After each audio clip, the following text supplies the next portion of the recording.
But now I would like to turn it over to Steven Greenstreet of the New York Post. And we all love him because he supports our community so well. And, mainstream media, we always talk about mainstream media's being involved in our community more and more. And I think Steven Greenstreet is one of those people who is paving the way. He has definitely opened the door and laying the bricks so more people can come through and follow. So thank you, Steven. And please share with us your triangle story.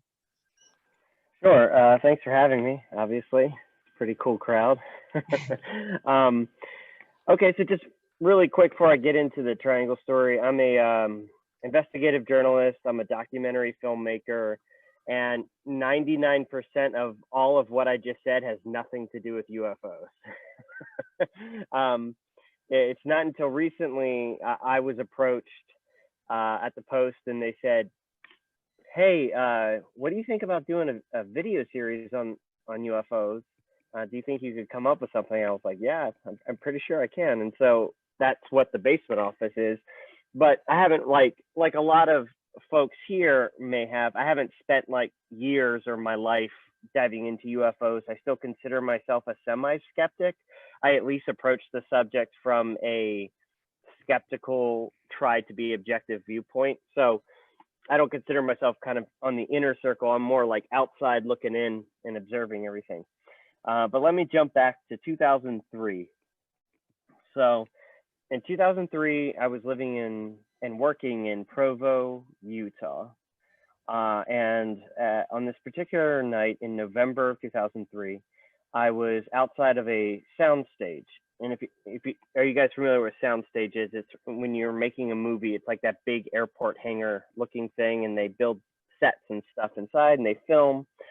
I was a lowly production assistant, essentially a coffee getter on this set. And my job at that particular time was to stand outside this door, an entrance into the sound stage, and outside the door was a red light. And when it's on, that means do not come in, we're filming. And so I was right outside the door, kind of like a guard or whatever. It's nighttime, it's about 8 p.m. I'm standing out there. I wasn't looking up in the sky. I was kind of like looking straight ahead.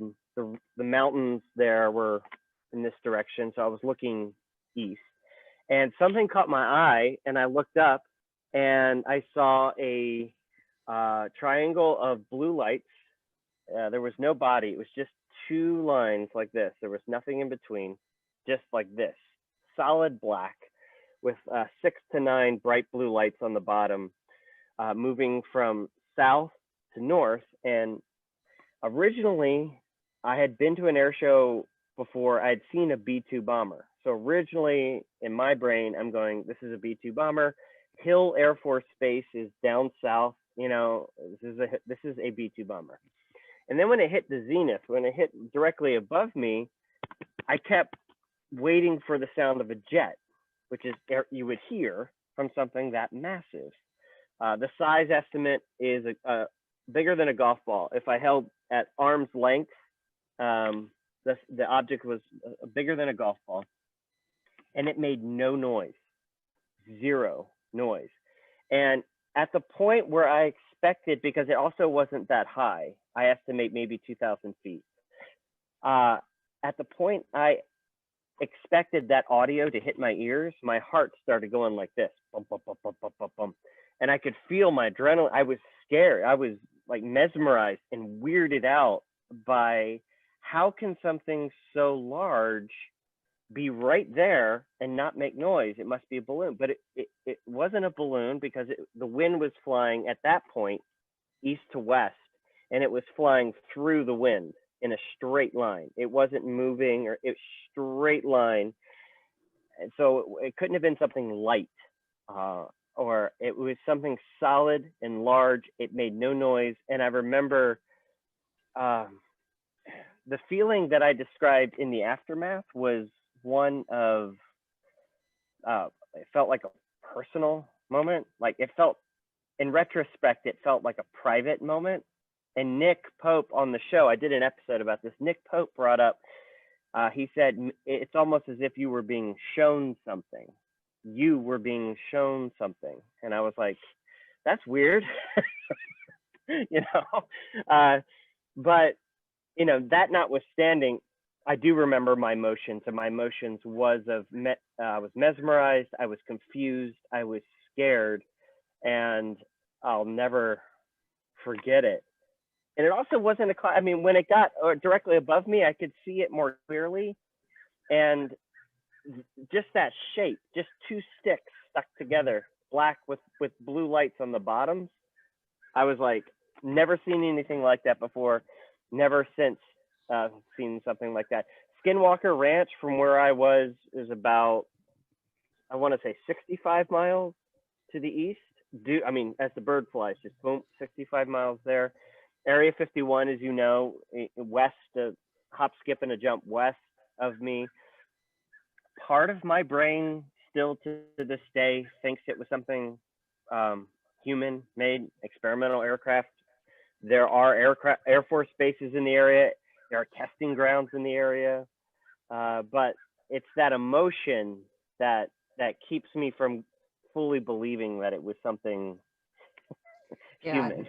No, and that kind of emotion is described all the time, no matter what kind of craft sighting. And I know what you mean about it not being this typical standard three-sided triangle. And I think sometimes we refer to these as boomerangs or even chevrons. So they're all kind of in the same category for me. But what time of day was this? This was November, and it was around 8 or 8:30 at night. Mm-hmm. Yeah, So, and it was dark out. There were low flying clouds. Those low ceiling clouds that move really fast in the wind. I could see the stars. It wasn't like full cloud coverage, individual clouds moving. And I could see the stars through the clouds. Those clouds were maybe 2,000-3,000 feet up, and this object was below the clouds.